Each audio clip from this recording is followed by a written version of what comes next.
Kembali lagi bersama kami pemirsa Setia Sultan TV dimanapun Anda berada dalam dialog bincang hari ini. Masih bersama Bu Tanti ini kita membahas terkait penggunaan kosmetik halal dan juga aman. Kalau tadi di segmen sebelumnya kita udah membahas terkait apa sih itu kosmetik halal dan juga aman. Selanjutnya di segmen ini nih kita akan berbincang lebih dalam lagi terkait dengan kandungan apa sih yang memang ini dapat diklasifikasikan menjadi kandungan yang aman dan halal dalam sebuah kosmetik. Oke, terima kasih Mbak. Ini pertanyaan yang banyak sekali ya orang nanya. Memang sebetulnya seperti apa sih gitu ya yang diklasifikasikan aman, halal. Kita juga jangan membayangkan kemudian pada label kosmetik itu akan ada bahan misalnya tertulis pink gitu ya, Mbak Abi. Itu kan tidak akan mungkin ketemu gitu. Atau misalnya wine gitu ya. Jelas kita tahu oh itu Homer, haram gitu ya. Nah, itu bahan-bahan kosmetik yang di dalam itu sebetulnya sudah bentuk turunan-turunannya yang bentuk sudah melalui proses-proses kimia, tapi di situ kontaminasi bahan-bahan non halalnya itu tetap ada gitu. Jadi sebetulnya kitanya itu memang logo halal lah yang kemudian akan bisa menjamin lebih jauh gitu ya. Nah, tapi bahan-bahan apa tadi sebetulnya yang perlu kita ya screening awal lah ya, kira-kira seperti itu. Nah, berkaitan dengan halal dan aman, sekarang kan banyak nih ya, misalnya anti-aging gitu ya, kita mengurangi kerutan dan sebagainya. Kita ada kolagen mengandung plasenta dan sebagainya. Nah, yang perlu kita lihat di sini adalah apa nih sumber dari bahan ini gitu. Apakah misalnya memang kolagen ada yang dari ikan ada gitu ya. Saat itu hasil laut oke, kemudian itu halal. Atau misalnya ini kita mengklaim kosmetiknya itu full dari bahan tumbuhan. Misalnya kadang seperti itu ya, ini full nabati lah gitu, bahan tumbuhan. Jadi pasti non allergenik dan sebagainya. Tapi misalnya bahannya itu dari tumbuhan. Nah, itu tidak mungkin lah dari tumbuhan itu zat aktifnya langsung bisa didapat. Iya, betul. Tapi zat aktif itu kan harus diekstraksi. Ekstraksinya menggunakan apa? Misalnya, ternyata menggunakan alkohol. Alkoholnya ternyata dari dia hasil samping dari industri alkohol. Minuman beralkohol ya, artinya itu Homer. Nah, itu juga kita perlu kritisi. Kemudian juga itu baru dari satu bahan nabati. Kalau dari bahan hewani, misalnya jelas sudah dari bahan hewani, bahan hewaninya itu kemudian halal atau tidak, hewan yang halal atau tidak gitu. Memang tapi tidak, sekali lagi ya, saat itu diklaim di kemasan itu juga tidak akan terlihat gitu ya. Ini sebetulnya dirunut dari apa gitu untuk kosmetik gitu ya. Terutama misalnya orangnya memang bukan dengan background pendidikan yang related misalnya gitu ya, awam. Nah, itu agak sulit.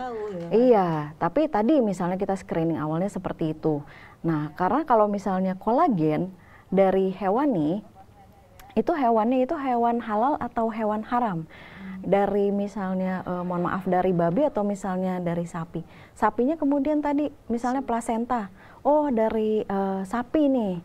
Sapinya itu yang diperbolehkan oleh fatwa itu hewan halalnya tidak boleh dalam bentuk bangkai. Artinya gimana caranya menjamin plasenta sapi itu kemudian sapinya bukan yang sudah mati misalnya gitu. Jadi proses itu juga akan mempengaruhi gitu ya prosesnya. Kemudian fasilitas produksi gitu. Karena kosmetik itu misalnya Mbak Rida nih ya simpelnya. Mbak Rida mau membuat satu brand tersendiri. Rida Kosmetik. Nah, seringkali mungkin Mbak Rida itu tidak punya fasilitas produksi atau pabrik kosmetik sendiri gitu ya. Kemudian ada namanya maklon atau toll manufacturing. Nah, jadi brand Mbak Rida itu kemudian diproduksi di pabrik lain yang memang dia memproduksi misalnya 50 brand lainnya. Oke. Nah, dalam mesin yang sama, misalnya seperti itu ya. Nah, kita kan tidak tahu yang 50 brand lainnya bahannya apa gitu. Mungkin kosmetik yang satu brand ini bahannya halal semua, sudah oke gitu. Tapi ternyata 50 brand yang lain tidak jelas gitu kan. Itu pun menjadi kontaminan gitu. Jadi sebetulnya memang apa-apa itu baru dari segi halal ya, dari segi keamanan zat-zat aktif itu ada banyak, misalnya kita sudah sering dengar ya, misalnya merkuri itu menyebabkan karsinogenik. Memang kalau memberikan efek instan dan kemudian langsung glowing, kita misalnya tertarik gitu ya, harganya cukup murah ya gitu. Wah, itu udah apa ya, surgawi ya. Iya, gitu ya, buat para pejuang glowing ya. Betul sekali. Nah, tadi ya Bu ya, kalau misal kita melihat runtutannya, ternyata memang banyak sekali gitu kan ya, hal yang memang perlu kita cermati. Dan kalau semisal untuk orang-orang awam nih, untuk mengetahui sedetail itu mungkin kan sulit ya. Sulit, kayak, betul. aduh gak ada waktu gitu ya, untuk kayak baca-baca, atau bukan gak ada waktu, aduh ya Allah itu panjang banget gitu kan. Nah, mungkin hadirlah nih ya Bu ya, lembaga yang memang dapat menjadi wakil nih, bisa mencari ataupun lebih mendalami tentang kandungan sebuah kosmetik itu. Nah, ini juga berkaitan nih dengan profesi dari Ibu sendiri nih, yang juga merupakan anggota dari Badan Penelitian di LPPOM MUI Banten. Nah, upaya apa yang memang sudah dilakukan nih oleh LPPOM MUI khususnya nih di Banten dalam mengatasi peredaran kosmetik yang ilegal dan juga belum halal? Nah ini ya, jadi LPPOM sendiri itu saat ini posisinya sebagai namanya LPH, Lembaga Pemeriksa Halal gitu. Jadi kami memang berkompeten untuk melakukan pemeriksaan halal dari satu produk yang diregistrasi. Jadi produk-produk yang memang belum halal itu memang kami yang melakukan pemeriksaan gitu. Dan insya Allah kami berkomitmen untuk melakukan pemeriksaan secara kompeten dan independen ya gitu ya. Nah itu satu. Yang kedua, yang terpenting juga adalah bahwa kami juga melakukan edukasi. Jadi sebetulnya yang perlu dibangun juga kan pemahaman dari masyarakat gitu. Pertama, betapa pentingnya produk kosmetik itu untuk kita concern ke kosmetik yang halal gitu. Nah jadi kami juga melakukan edukasi ke masyarakat, edukasi ke bekerja sama dengan stakeholder gitu ya, yang punya visi dan misi yang sinergi, sehingga kita bisa membangun pemahaman. Karena dari pemahaman masyarakat itu tentu mereka akan jadi lebih aware untuk bisa memilih gitu. Dan juga sebetulnya masyarakat itu kemudian jadi ya sebetulnya masyarakat kan yang menentukan arahnya. Oh ini ternyata yang laku kosmetik halal. Tentu pelaku usaha akan terdorong untuk menghalalkan produknya lah gitu. Mensertifikasi gitu. Nah kemudian nih Bu, kalau misalnya kita melihat peredaran kosmetik yang ada, tentu banyak sekali, udah ada kosmetik-kosmetik yang sudah bersertifikasi halal. Namun ada juga kosmetik yang cuman asal nyantumin nih. Betul. Terkait dengan hal itu gitu ya Bu ya, bagaimana nih tanggapannya? Ya, betul sekali Mbak. Karena banyak juga gitu ya masyarakat yang mengeluhkan, oh ternyata dia asal mencantumkan logo gitu ya. Karena kita taunya, oh ya ada logo, oke. Nah ini tadi jadi perlu sedikit menambahkan pemahaman kepada masyarakat bahwa kita selaku masyarakat itu bisa mengecek keabsahan atau validitas dari sertifikasi halal ini. Gitu. Jadi kita nih bisa langsung cek di halalmui.org atau di aplikasi Halal MUI itu bisa akan terlihat. Jadi memang apa betul terregistrasi, tersertifikasi halal produk ini gitu ya, brand ini, atau memang ya tadi mencantumkannya asal-asalan gitu ya. Iya gitu, betul. Dan tadi jadinya pemirsa itu bisa dicek ya di Google ya Bu ya, nanti sekarang tuh wah zaman digitalisasi mudah sekali. Makin maju, nggak usah datang-datang jauh-jauh datang ke kantor ya, nanya ini halal nggak? Betul. Jadi bisa dicek saja, dan jadinya kan ini kita juga lebih wise ya, lebih bijak nih, kalau emang belum halal jangan dipakai, karena tadi kita nggak tahu apakah itu akan berdampak buruk bagi kesehatan kita ya tentunya. Nah kemudian caranya gitu ya, untuk tadi kan kalau semisal saya bikin satu produk nih ya Bu ya, dan saya juga pengen ini juga ada logo halal nih dari LP POM gitu ya, ataupun mendapat sertifikasi halal, itu langkahnya seperti apa? Oke.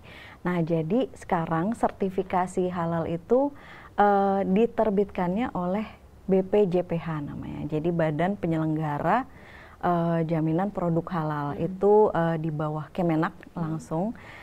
Jadi langkah pertama itu bisa mengajukan ke si halal nama aplikasinya gitu ya. Jadi melalui Kemenak, BPJPH ini ke si halal, kemudian nanti itu ada persyaratan yang perlu dipenuhi gitu Mbak. Nah selanjutnya kalau misalnya sudah selesai di sana, itu akan ke kami selaku LPH atau lembaga pemeriksa halal. Nah LP POM itu sebagai salah satu dari beberapa lembaga pemeriksa halal gitu ya. Dan kami sudah bertahun-tahun di bidang ini. Nah nanti kalau misalnya pemberkasan, kemudian pemeriksaan fasilitas itu sudah selesai, nah itu produknya akan difatwakan di Majelis Ulama Indonesia. Jadi dari hasil pemeriksaan nih, itu tadi kita akan menelusur tuh seperti tadi saya sampaikan ya, bahannya seperti apa, fasilitasnya ada kontaminasi atau tidak gitu ya, sampai dengan transportasi. Kalau misalnya sudah semuanya, itu akan difatwakan di MUI, lalu ketetapan halal yang dikeluarkan dari MUI ini menjadi dasar diterbitkannya sertifikat halal. Tapi kalau misalnya sekiranya dari pelaku usaha itu mau nanya dulu gitu ya, seperti apa nih formulir yang harus disiapkan, dokumen atau fasilitas yang perlu disiapkan.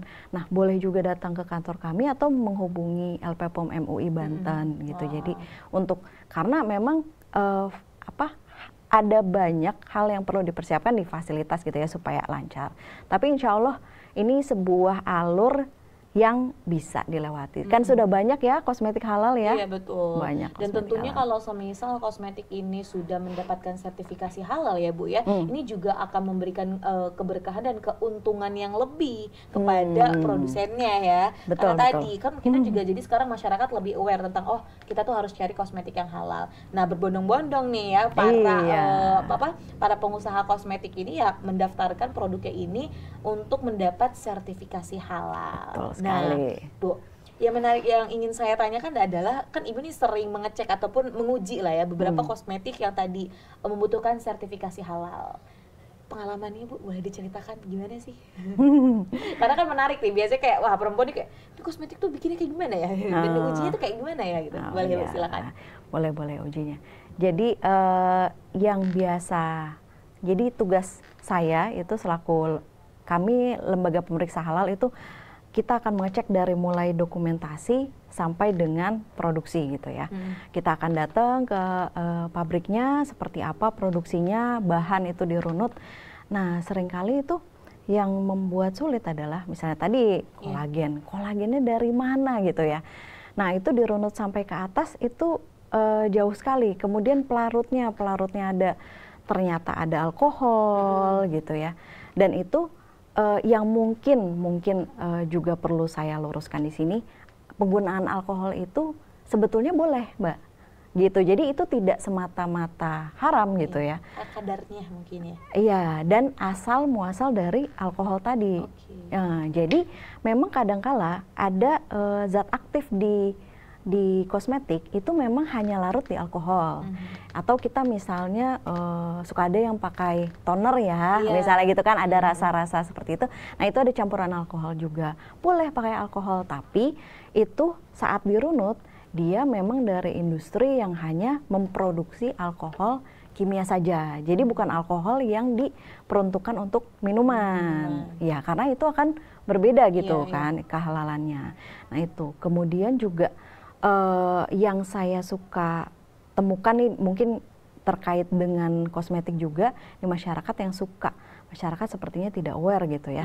Kalau Mbaknya tahu share in jar gitu ya, kadang kosmetik suka ada nih dikit-dikit dong gitu dikit-dikit. Cuma mau coba gitu. Iya, cuma mau coba, tapi suka diperjualbelikan sebetulnya betul, betul. ya. Tapi kadang ada labelnya, kadang tidak gitu. Tapi yang jelas dia itu melakukan pengemasan sendiri yang lebih kecil dari kemasan aslinya yang lebih besar gitu ya, supaya harga lebih ekonomis. Iya, betul. Kadang konsumen itu tidak aware bahwa itu termasuk tadi yang ilegal tadi gitu. Dan itu sebetulnya juga kita harus concern ada bahayanya juga gitu. Padahal kita mungkin berpikir ya, loh itu produk yang sama kok gitu ya. Tapi ada uji-uji di kosmetik gitu ya, yang akan menguji sensitivitas dan stabilitas dari kosmetik tersebut. Nah, saat dia misalnya keluar dari kemasan aslinya, nah tentu tidak lagi steril, ya kan? Pindah lagi ke pot yang lebih kecil gitu ya, jar yang lebih kecil. Nah, si kemasan yang lebih kecil ini sebetulnya memberikan ada reaksi kimia nggak dengan krimnya? Misalnya ternyata ada reaksi kimia, tentu akan berbeda efeknya ke kulit kita. Nah, hal-hal itulah yang ada banyak hal-hal yang perlu kita pahami lah gitu gitu ya. Jadi ini emang kudu lebih cermat nih ya. Jangan cuman mentang-mentang ada iming-iming cantik dengan cepat dan murah. Nah, cantik promo. cepat dan murah promo. Boleh emang akan cantik mungkin dalam beberapa hari, tapi kita nggak tahu jangka ke depannya ternyata berbahaya. Bu, kita akan break lagi nih. Dan kita akan ketemu di segmen selanjutnya. Maka dari itu jangan kemana-mana pemirsa, tetap bersama kami di Bincang Hari Ini.